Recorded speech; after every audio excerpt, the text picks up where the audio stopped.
16 பொருட்களுக்கான நிர்ணய விலையை அரசாங்கம் நேற்றிரவு வெளியிட்டது.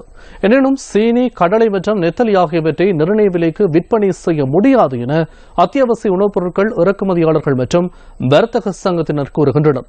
நிர்ணய விலை நிர்ணயிக்கப்பட்டதன் பின்னர் சந்தையின் நிலை தொடர்பில் இன்று நாம் ஆராய்ந்தோம். மக்களுக்கு நிவாரணம் வழங்கும் நோக்கில் 16 அத்தியாவசிய பொருட்களுக்கான நிர்ணய விலைகள் அடங்கிய அதிவிசேட வர்த்தமானி அறிவித்தல் நேற்று நள்ளிரவு அரசாங்கத்தினால் வெளியிடப்பட்டது. எனினும் உலக சந்தையில் நிலவும் விலைகளுக்கு அமைய சில பொருட்களை இந்த விலைக்கு பெற்றுக்கொள்ள முடியாது என இறக்குமதியாளர்கள் சுட்டிக்காட்டுகின்றனர்.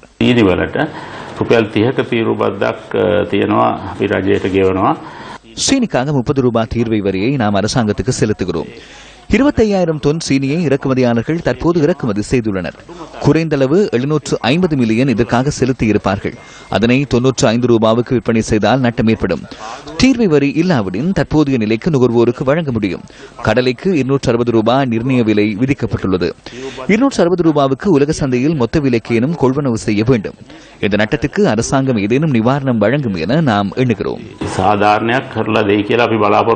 நேற்று நள்ளிரவு வெளியிடப்பட்ட அதிவிசேட வர்த்தமானிக்கு அமைய எந்தவொரு உற்பத்தியாளரோ இறக்குமதியாளரோ பொதியிடுபவர்களோ வர்த்தகர்களோ அரசினால் விதிக்கப்பட்டுள்ள அதிகபட்ச சில்லறை விலையை விடவும் அதிக விலையில் பொருட்களை விற்பனை செய்வது தடை செய்யப்பட்டுள்ளது. நிர்ணய விலையை விட அதிக விலைக்கு பொருட்களை விற்பனை செய்யும் வர்த்தகர்களுக்கு எதிராக சட்ட நடவடிக்கை எடுக்கப்படும் என நுகர்வோர் விவகார அதிகார சபை தெரிவிக்கிறது. நிர்ணய விலையை விடவும் அதிகமாக பொருட்களை விற்பனை செய்யும் வர்த்தகர்களுக்கு எதிராக சட்ட நடவடிக்கை எடுப்பதாக நுகர்வோர் விவகார அதிகார சபை கூறுகின்ற போதிலும் நிர்ணய விலைக்கு விற்பனை செய்வது கடினம் என வர்த்தகர்கள் கூறுகின்றனர். விலை அதிகரிக்கப்படும் போது பழைய விலைக்கு இறக்குமதி செய்த பொருட்களையே அதிக விலைக்கு விற்பனை செய்கின்றனர். நாம் பழைய விலைக்கு விற்பனை செய்கிறோம் என அந்த சந்தர்ப்பத்தில் இவர்கள் கூறுவதில்லை. இந்த வாரத்திற்குள் சுற்றி வளைப்புகளை ஆரம்பிக்குமாறு நுகர்வோர் விவகார அதிகார சபைக்கு கூறப்பட்டுள்ளது. பிரதேச செயலகங்களுக்கு அதிகாரிகள் இணைக்கப்படுவார்கள். 90 ரூபாவுக்கு சீனி வழங்கப்படும். வர்த்தமானி வெளியிடப்பட்ட நாள் முதல் விநியோகிக்க வேண்டும். இன்று முதல் வழங்க முடியாது என எவருக்கும் கூற முடியாது.